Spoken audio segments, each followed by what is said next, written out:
Hello everyone, welcome back to my channel Teddy Nature Lover. आज मैं आप लोगों के साथ first thing friend then they are fall in love with का पार्ट 15 एक्सप्लेन करने वाली हूँ। जो लोग मेरे चैनल पे नए हैं प्लीज़ वो मेरे चैनल को सब्सक्राइब कर लें ऐसी ही और वीडियोस के लिए, और जिन्होंने पहली वीडियोस नहीं देखी हैं प्रीवियस वीडियोस को देख लें जिससे कि उन्हें ना आगे की कहानी समझ में आए। और मेरी वीडियोस को लाइक शेयर और कमेंट भी क्या करो यार गाइस, प्लीज़ क्या करो, मेरी वीडियोस को लाइक शेयर और कमेंट क्या करो। एंड लास्ट पार्ट में ना हमने देखा था कि वीजिंग और वांगजी ना कॉलेज की छुट्टियां स्टार्ट हो चुकी थी, वो ना अपने अपने घर आ गए थे। वांगजी और लेंसो चैन ना अपने अंकल के घर गए थे, अपने डोम में से अपने डोम को छोड़ के ना वो अपने अंकल के घर गए थे 1 मंथ रहने के लिए।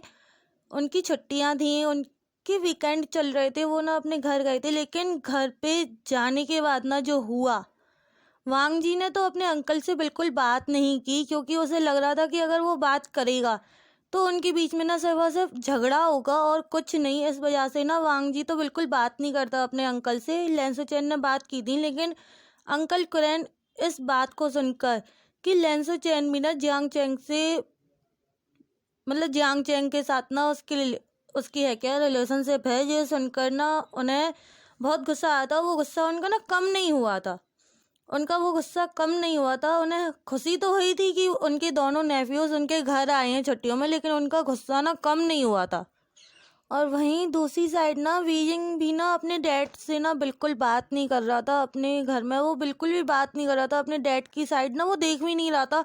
और तो और जिस दिन वीजिंग के डैड को जियांग फैनमियांग को ना पता चलता है कि वीजिंग वीडियो कॉल पे बात कर रहा है, वो ना वीडियो कॉल पे ना बात करते हुए देख लेते हैं वांगजी से वीजिंग को। और जियांग फैनमियांग को ना इतना गुस्सा आता है कि वो वांगजी से बात करना क्यों नहीं छोड़ रहा है। वो ना उसके फ़ोन को ले जाते हैं और वीडियो कॉल ना स्टार्ट थी तो पता चल गया था वांगजी को कि जियांग फैनमियांग ने ना उसका फ़ोन ले लिया है। इससे ना वांगजी को ना बहुत डर लग रहा था कि कहीं वो उसके साथ कुछ और गलत ना करें, कहीं उसे डांटना पड़े, मारना पड़े। इस वजह से वो ना तुरंत जैसे ही वीजिंग के फ़ोन से ना उसकी कॉल कटती है वांगजी ना तुरंत ना जियांग यालनी के पास ना कॉल कर देता है और उनसे ना पूछता है। जियांग यालनी ना अपने रूम में थी, उन्हें नहीं पता था कि क्या हुआ है, डैड ने क्या करा है वीजिंग के साथ, उन्हें नहीं पता था। वो ना तुरंत अपने रूम से निकल के ना इस बात को सुनकर कि जियांग फैनमियांग ना अचानक से वीजिंग के रूम में आ गए थे और वो वीजिंग का फ़ोन लेकर चले गए हैं, उन्होंने फ़ोन ले लिया था वीजिंग का। इस बात को सुनकर ना वो तुरंत अपने रूम में से निकल के ना और वीजिंग के रूम की साइड ना जल्दी जल्दी जाने लगती हैं। तभी ना वहाँ पे ना जियांग फैनमियांग खड़े हुए थे और वो कहते हैं कि कहाँ जा रही हो तुम, कहाँ जा रही हो यानली तुम। तो जियांग यानली ना बहुत ज़्यादा ना डर जाती है, वो सहम जाती है अचानक से इतनी तेज़ आवाज़ सुन के अपने फादर की। वो पहली बार ऐसे गुस्से में देख रही थी अपने फादर को, और वो ना थोड़ा सहम जाती है और कहती हैं धीरे से कि मैं ना वीजिंग के पास जा रही हूँ। तब ना जियांग फैनमियांग कहते हैं कि कोई ज़रूरत नहीं है, तुम चाहती हो मैं तुम्हारा भी फ़ोन ले लूँ, उसे एक दिन रूम में बंद रहने दो, उसकी सारी अकल ना ठिकाने आ जाएगी। मैडम यू जो कि बिल्कुल पीछे खड़ी थी, जियांग फैनमियांग के बिल्कुल पीछे खड़ी थी 10 कदम दूर, वो जब ये सुनती है ना कि वीजिंग को लॉक कर दिया रूम में, तो वो कहती हैं कि फैनमियांग तुम ऐसा नहीं कर सकते हो, वो कोई छोटा बच्चा नहीं है, उसने कोई ऐसी इतनी बड़ी गलती नहीं करी है जो तुम उसके साथ ऐसा कर रहे हो। और मैडम यू को ना अब बहुत ज़्यादा गुस्सा आ रहा था, क्योंकि उन्हें अपने बच्चों को दुखी देखकर ना बहुत ज़्यादा बुरा लग रहा था। उन्हें वीजिंग से इतना लगाव था, वो ना वीजिंग को बहुत ज़्यादा पसंद करती थी। उनका सबसे उनके ना तीनों बच्चों में ना वीजिंग ना उनका सबसे फेवरेट बच्चा था और बहुत प्यारा था। बचपन से वो ना मैडम यू की ना सारी बातें मानता था, सारी की सारी बातें।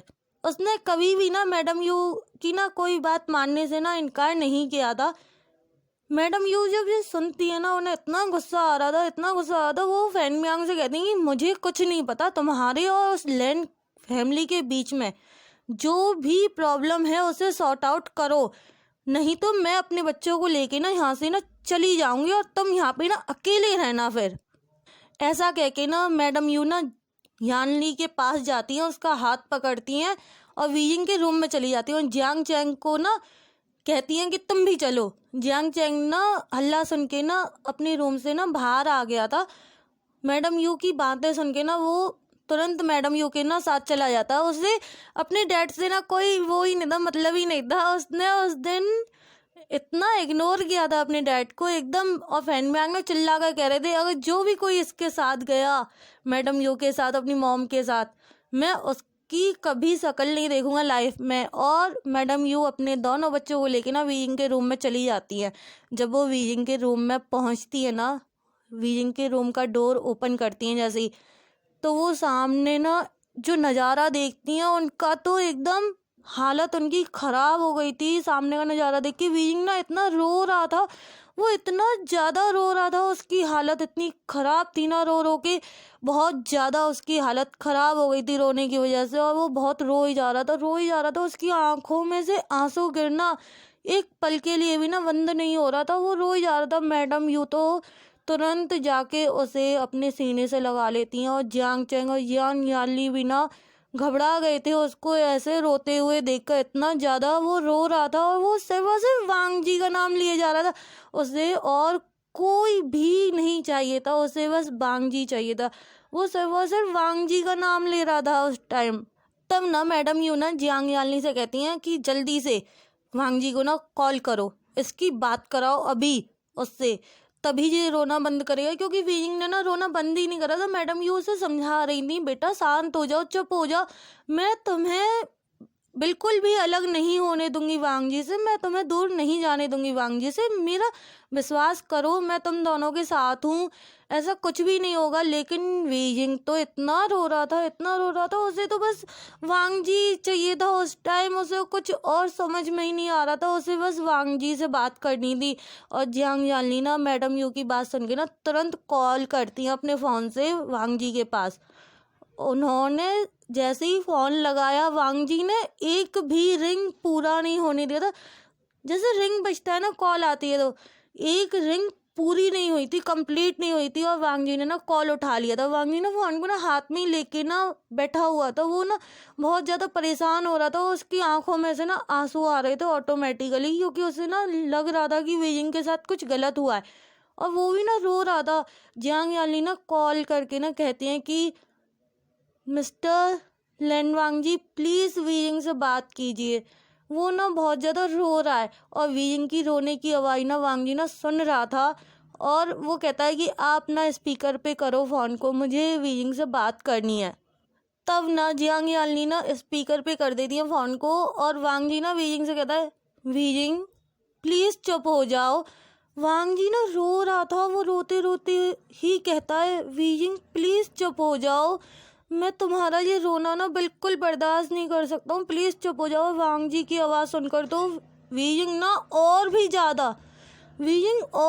ज़्यादा तेज रोने लग गया था वांग जी का नाम ले लेकर।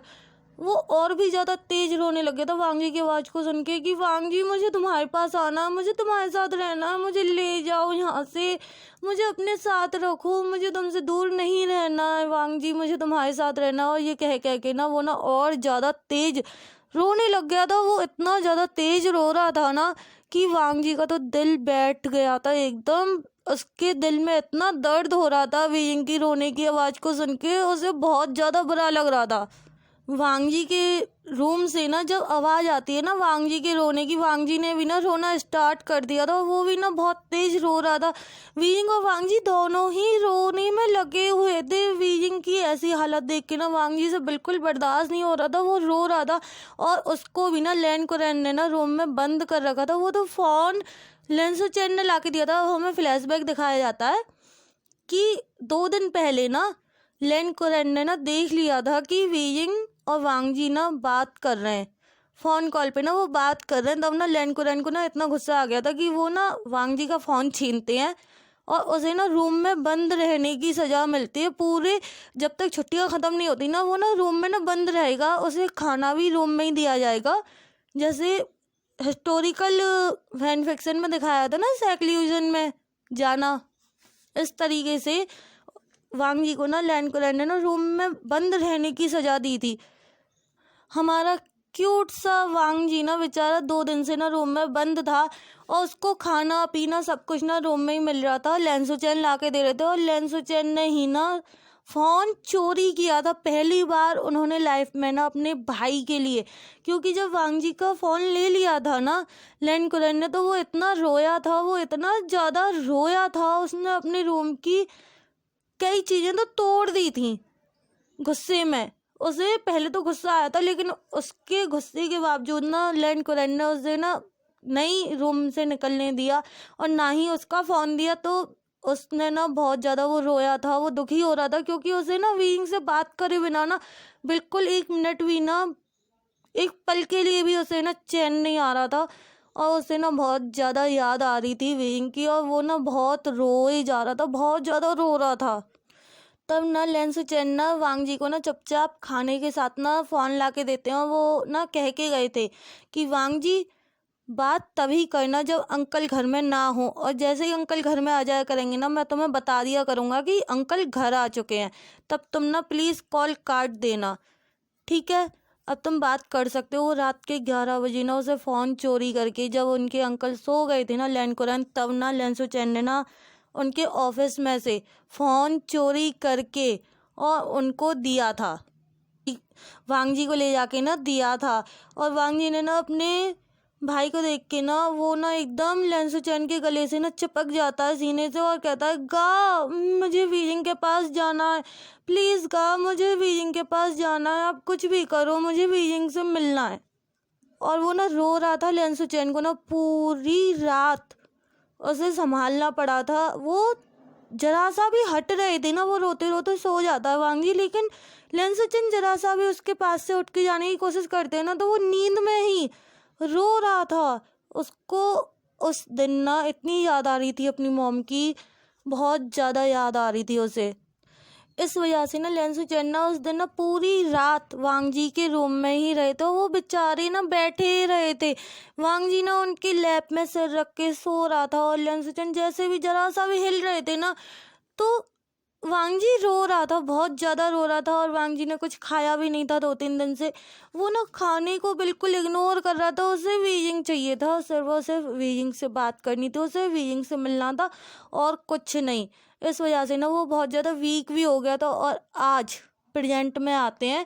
प्रेजेंट में ना वांग जी के रोने की आवाज़ जैसे ही लेंसुचैन और लैन कुरैन सुनते हैं तो लैन कुरैन तो एकदम घबरा जाते हैं कि मैंने उसे सिर्फ रूम में बंद किया था, उसे चोट नहीं पहुंचाई थी जो वो ऐसे रो रहा है। इतना दर्द भरी उस आवाज़ में ना वो रो रहा था ना, उसकी आवाज़ में इतना पेन था रोने की में बहुत ज़्यादा, और वीजिंग की भी रोने की आवाज़ आ रही थी उसके फ़ोन में से बाहर।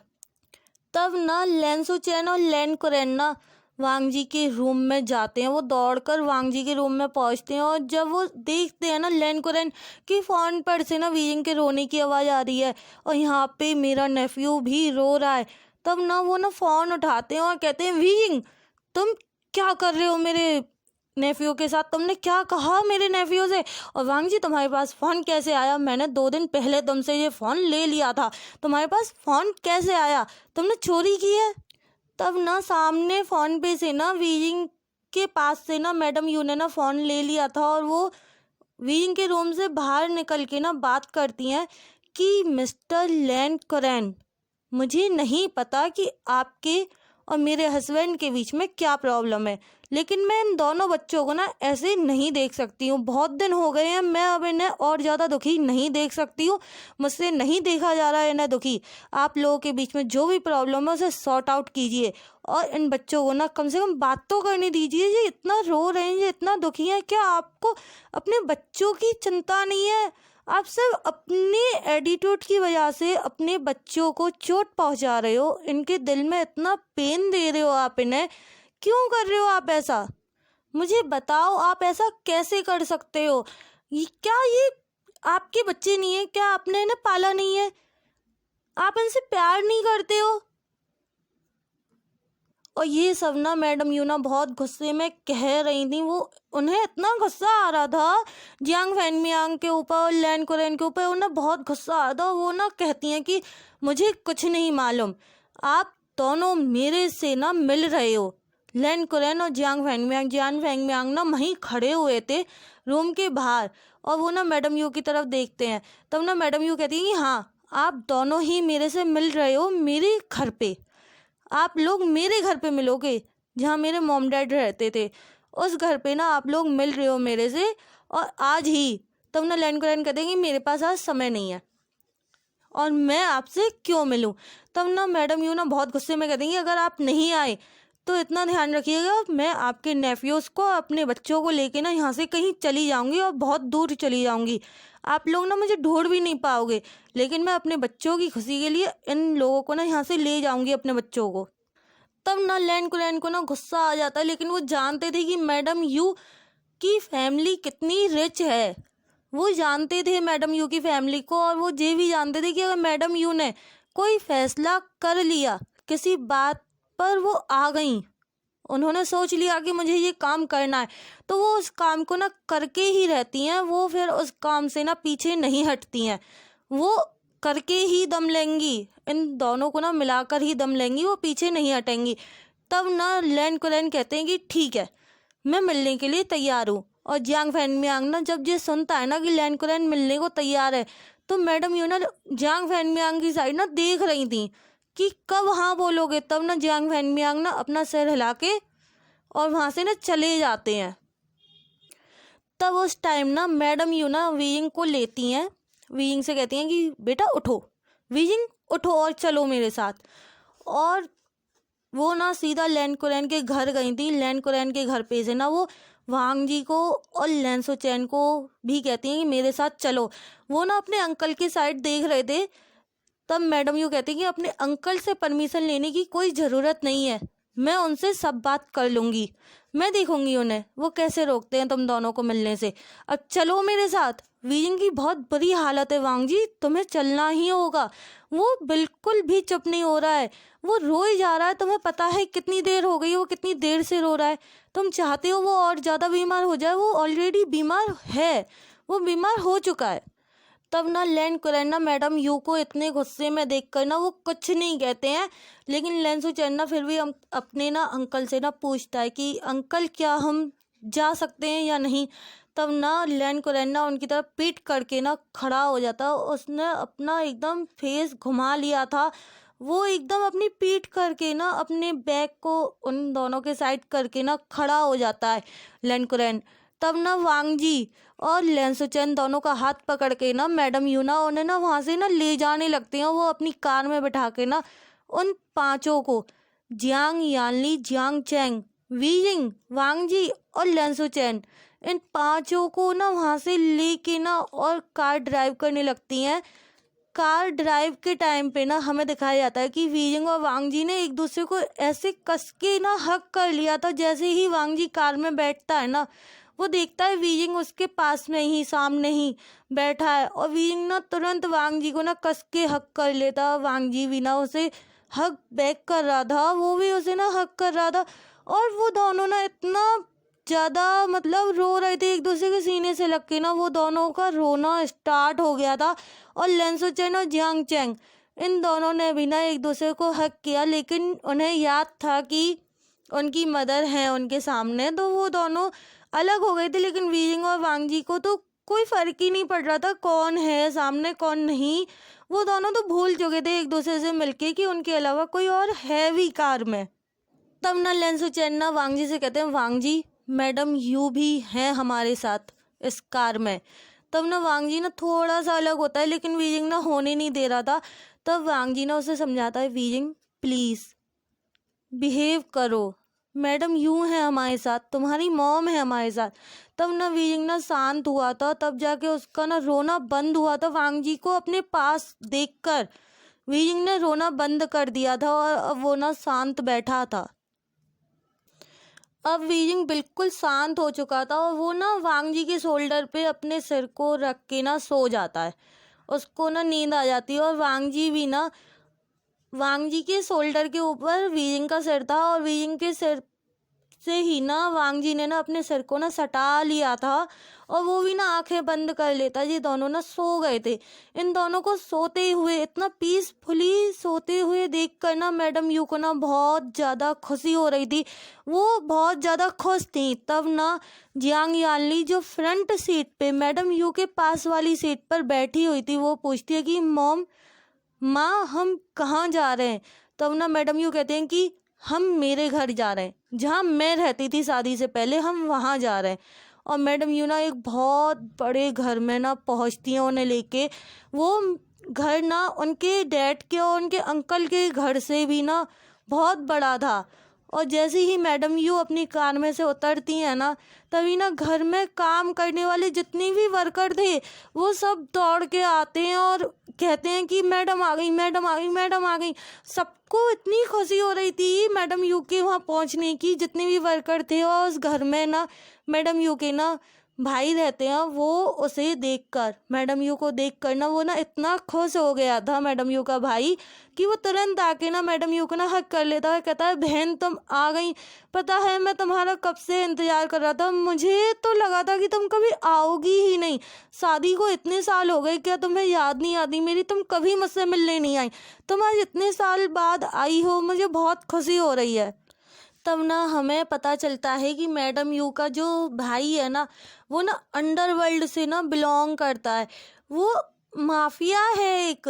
उसके ना बॉडीगार्ड भी ना इतने खुश हो रहे थे मैडम यू को देखकर, इतना खुश थे वो। अपने बॉस को खुश देखकर ना बहुत ज़्यादा खुश होते हैं वो सारे बॉडीगार्ड।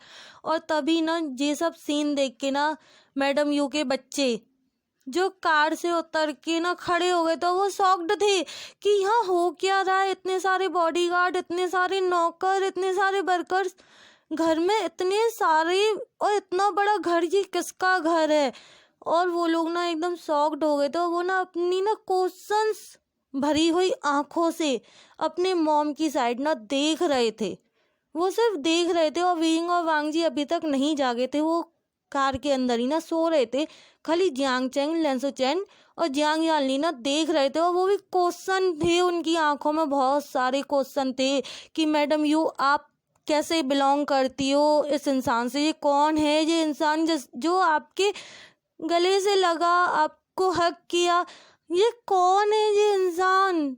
मैडम यू तो भूल चुकी थी कि वो यहाँ किस लिए आई हैं। अपने भाई को इतना खुश देख के उस घर के जितने भी नौकर थे ना, वो सब खुश थे।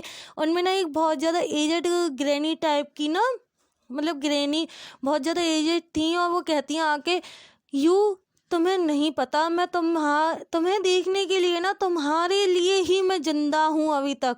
मैं तुम्हें देखे बिना ना मरना नहीं चाहती थी। अब मैं ना शांति से मर सकती हूँ, सुकून से। मैंने तुम्हें देख लिया, तुम बिल्कुल ठीक हो।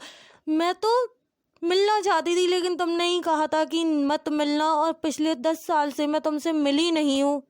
कैसी हो तुम? और वो ये कह के ना मैडम यू के ना फोरहेड को ना किस करती हैं, उस मैडम यू के हाथों को किस करती हैं और कहती हैं कि बेटा तुम्हें देख के आज मैं बहुत खुश हूँ, बहुत ज़्यादा खुश हूँ बेटा।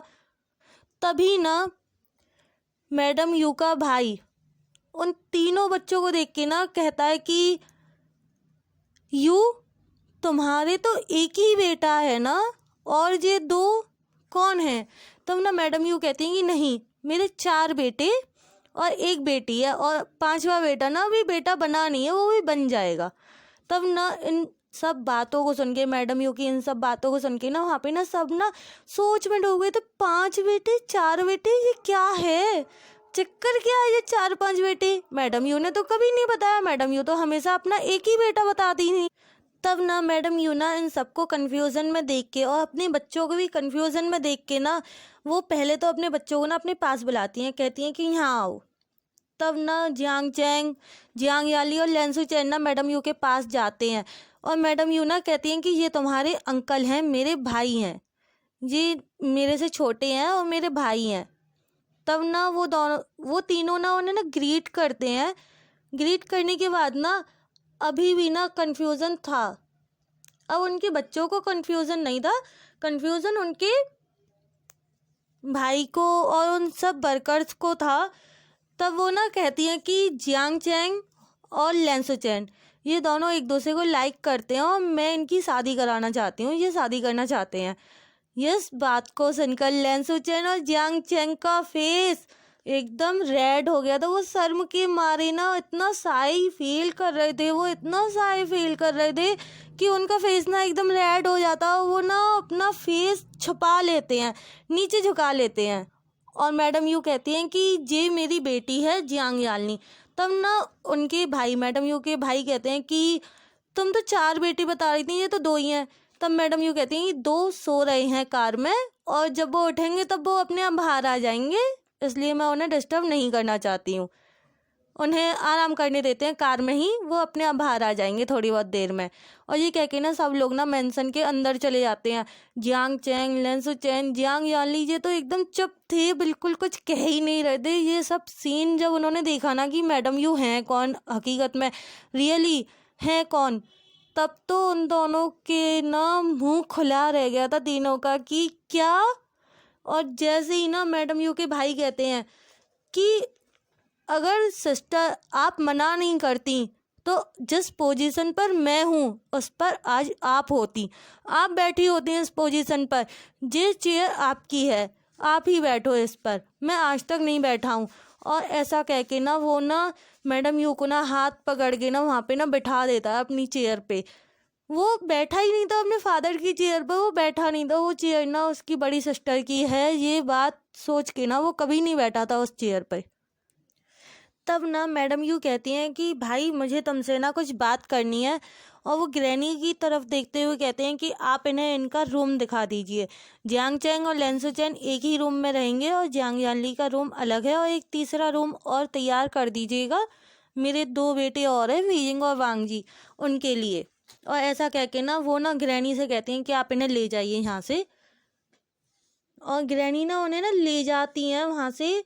और वो जियांग यानली और जियांग चैंग ना एकदम एकटक अपनी मॉम को ना बस देखे जा रहे थे कि मॉम कह क्या रही हैं, कर क्या रही हैं, ये हो क्या रहा है हमारे साथ। उन्हें कुछ भी समझ में नहीं आ रहा था, वो बस एकटक अपनी मॉम की साइड ना देखे जा रहे थे और कुछ नहीं। बेचारे वो कहते भी क्या, उनको तो बिल्कुल भी कुछ समझ में ही नहीं आ रहा था कि हो क्या रहा है। तब ना इन तीनों के जाने के बाद ना मैडम यू कहती हैं कि मुझे अभी बताओ कि ऐसा क्या हुआ था कुछ साल पहले जो लैन फैमिली और जियांग फैमिली, इन दोनों के बीच में ना दुश्मनी हो गई। ऐसा क्या हुआ था, मुझे ये जानना है आज। मैंने शादी से पहले ना कुछ भी जानने की नहीं सोची थी। मुझे यानली के लिए फादर चाहिए थे और उन्हें अपने बेटे के लिए ना एक मदर चाहिए थी, लेकिन उनके और हमारे रिश्ते इतने अच्छे हो गए थे कि हमारा एक बेटा और हुआ था, वही जियांग चैंग है।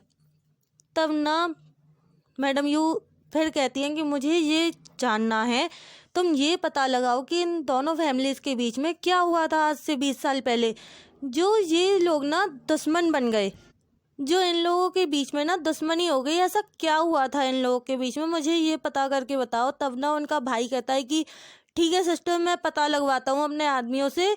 और वो अपने 2 बॉडीगार्ड्स को ना बुलाता है और कहता है कि मैडम ने यो कहा अभी वो पता लगाओ कि इन दोनों फैमिलीज़ के बीच में क्या हुआ था आज से 20 साल पहले।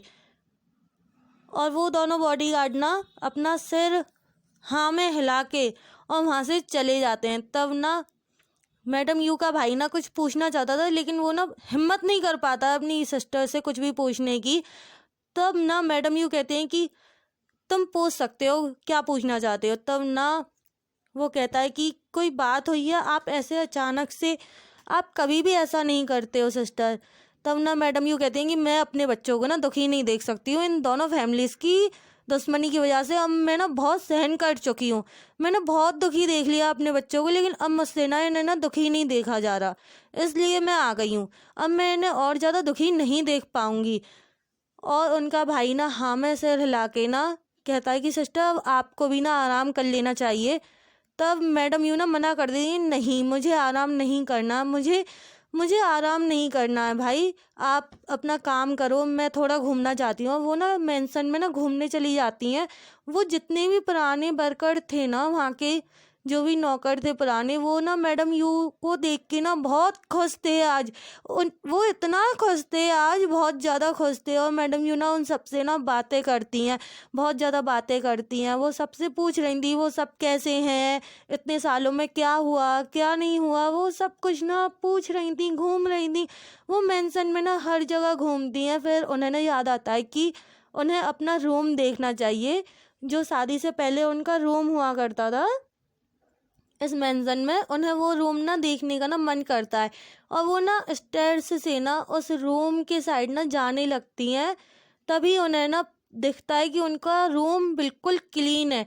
तभी ना ग्रैनी आकर के कहती हैं कि मैडम सर ना रोज इस रूम को ना साफ करवाते हैं। उनकी जो आशा है ना, उनकी जो आस है, वो आज तक कमज़ोर नहीं पड़ी। उन्हें पूरा विश्वास था कि एक ना एक दिन आप आओगे।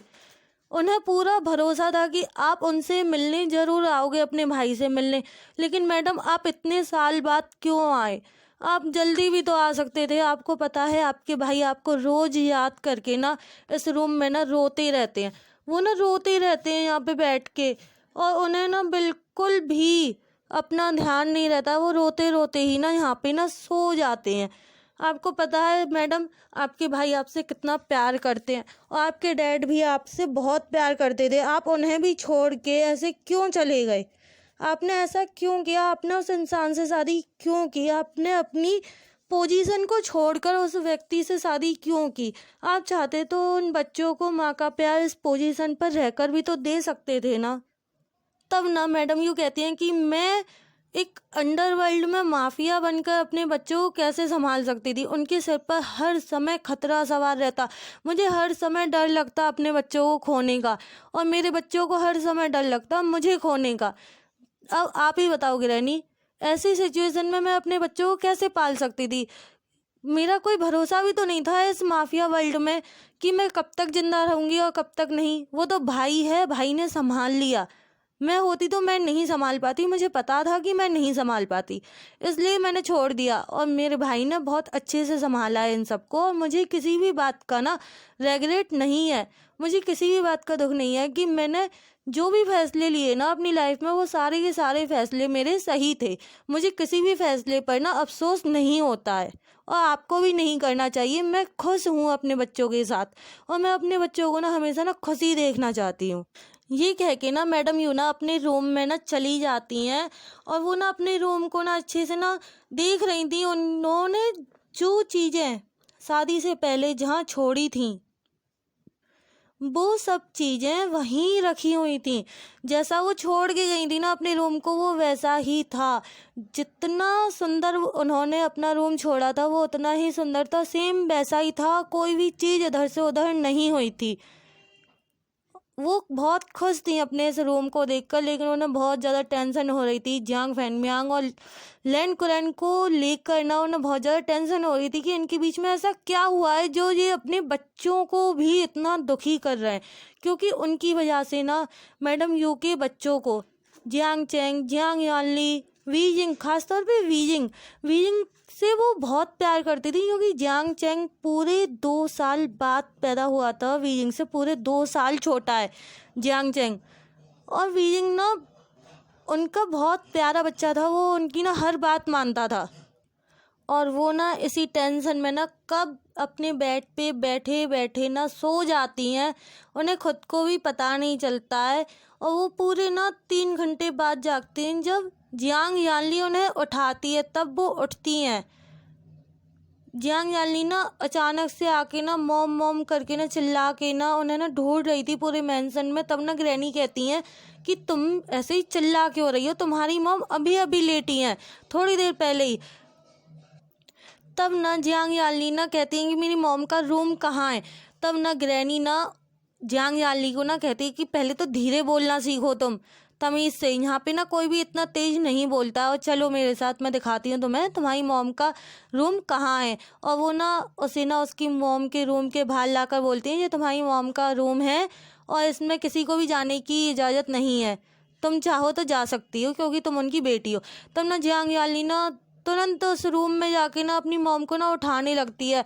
उनकी मॉम को ना बुखार आ रहा था, मैडम यू को ना बुखार आ गया था, क्योंकि वो इतना टेंशन ले रही थी और उन्होंने कुछ भी नहीं खाया था सुबह से। अपने बच्चों को इतना रोते हुए देख के, इतना दुखी देख के ना उन्होंने कुछ भी नहीं खाया था, उन्होंने बुखार आ गया था। तब ना जियांग यानली ना जगाने की कोशिश करती है अपनी मॉम को, लेकिन वो उठती नहीं है। तब ना जियांग याली ना थोड़ा सा पानी लेके ना और पानी की छींटे मारती है अपनी मॉम के फेस पे और कहती है कि मॉम प्लीज़ उठिए, जल्दी उठिए। तब ना मैडम यू ना अपनी आँख खोलती हैं और जियांग यानली को ना अपने सामने ऐसे घबराया हुआ देखकर वो ना शॉक्ड हो गई थी। और जियांग यानली ना कहती है मॉम जल्दी चलिए, बहुत कुछ गलत हो चुका है, जल्दी चलिए, आप कहाँ थे इतनी देर से, हम आपको ढूंढ रहे थे, आप जल्दी चलो। और मैडम यू ना तुरंत कहती हैं कि हुआ क्या है यानली, सांस तो लो, तुम कह क्या रही हो, बहुत जल्दी बोली थी यानली की जल्दी चलो मैं मॉम। तब ना यानली कहती है कि मॉम जल्दी चलो, वीजिंग को और वांग जी को दोनों को ना कुछ हो गया है, वो दोनों मिल भी नहीं रहे, वो दोनों पता नहीं कहाँ चले गए हैं, वो दोनों हमें नहीं मिल रहे, हमने पूरा मेंशन चेक कर लिया, वो दोनों कार में भी नहीं है। तब ना मैडम यू ना बहुत ज़्यादा घबरा जाती हैं, उनको बहुत ज़्यादा डर लग जाता है कि ये दोनों कहाँ चले गए। उन्हें वीजिंग की इतनी चिंता थी कि वो अचानक से ना उठ के ना तुरंत रूम से बाहर आती हैं और बाहर आके ना वो सभी बॉडीगार्ड्स को ना आवाज़ लगा के बुलाती हैं। एंड गाइस यहीं पे मैं आज का ये पार्ट ना एंड कर रही हूँ, क्योंकि फिर ये ना बहुत ज़्यादा लॉन्ग हो जाएगा, बहुत ज़्यादा लॉन्ग हो जाएगा। वैसे भी 35 मिनट्स का मैंने इसे आज बनाया है, फिर ये बहुत ज़्यादा लॉन्ग हो जाएगा। अगर आप लोगों को मेरी वीडियोस अच्छी लगती हैं तो मेरे चैनल को सब्सक्राइब कर दीजिए करो यार। आप वीडियोस देखते हो लेकिन मेरे चैनल को ना सब्सक्राइब नहीं करते हो, प्लीज़ सब्सक्राइब कर दिया करो मेरे चैनल को। और जो लोग मेरे चैनल पे न्यू हैं प्लीज़ वो लोग भी मेरे चैनल को ना सब्सक्राइब कर दीजिए और प्रीवियस वीडियोस देख लो, जिससे कि आपको ना स्टोरी लाइन समझ में आ सके कि स्टोरी है क्या।